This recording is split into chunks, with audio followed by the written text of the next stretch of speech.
Do you ever feel like you're creating something amazing, only to realize you never actually stopped to see what it is?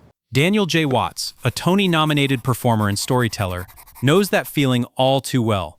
He once filled his life so densely with performances, recordings, and back-to-back projects that he barely had time to breathe, let alone reflect on what he was really building. He wasn't moving forward. He was running in place on a hamster wheel of his own making. And that's when he realized greatness doesn't come from constant motion.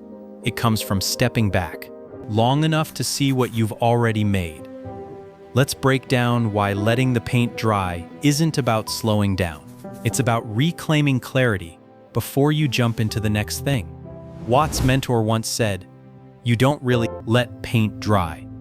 He took it as a compliment. But here's the truth. Overlapping projects without pause doesn't create momentum. It creates chaos.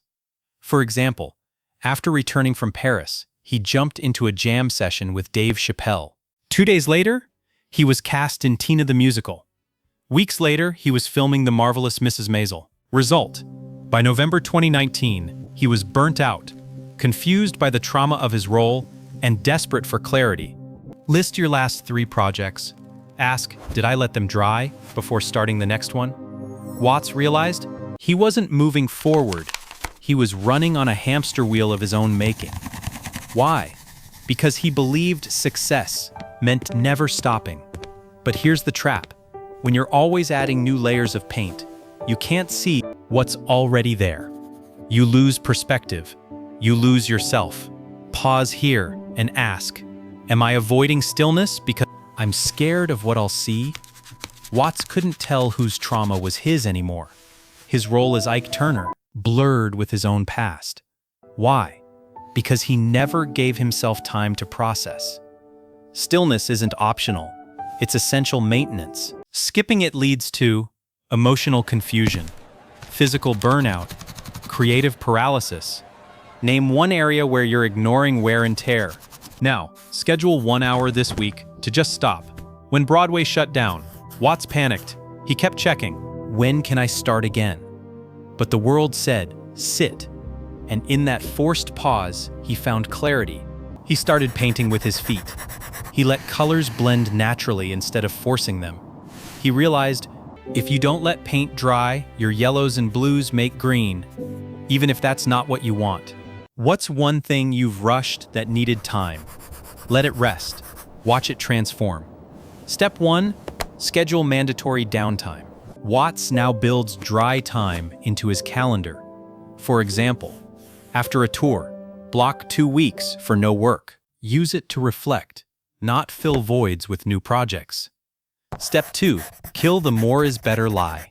He admits he kept adding more color because he feared his work wasn't enough. But here's the secret. Great art isn't about quantity, it's about depth. Pick one project. Let it sit for 48 hours before revisiting. Step 3, use downtime for integration. Rest isn't passive, it's an active reflection. Watts used lockdown to dive into painting, process the deaths of Ahmaud Arbery, Breonna Taylor, and George Floyd, reconnect with his craft without deadlines. During your next break, ask, what did this project teach me about myself? Watts' closing line, I know it'll be worth the wait. Here's the truth. You don't need to prove your worth with back-to-back wins. You need to step back and let your work and yourself breathe. This week, I'll let Project Person self-dry by like, subscribe, and let's build lives that last together. Hustle creates the work, but stillness creates the masterpiece. The art of progress is knowing when to pause. Comment, I will let it dry, to embrace the power of the pause.